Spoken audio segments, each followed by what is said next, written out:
Sibiras. Didelis ir svetimas, kaip lietuviškų pasakų pamotė, neperskrendamas ir nepereinamas, tolimas ir nesibaigiantis, nuo saulėtekio lygi saulėlydžio, nuo šiaurės lygi šiaurės, neįspėjamas ir nesusapnuojamas, tarytum kūrėjo akibrokštas būsimai žmonių giminiai. Milijonus metų jo gelmėse guli geležies klodai ir teka geltono aukso gyslos. Štai jau daugiau nei 100 metų jame miega gražiausios mūsų moterys.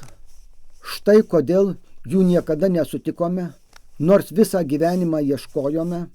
Draugai, kurių visada trūkdavo sunkią abejojimo valandą.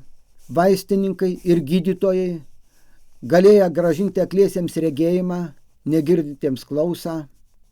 Artojai ir amatininkai, mokėję nulieti stebuklingas patrankas ir išausti skraidančius kilimus, svetimoje žemėje, svetimi ir neapraudoti.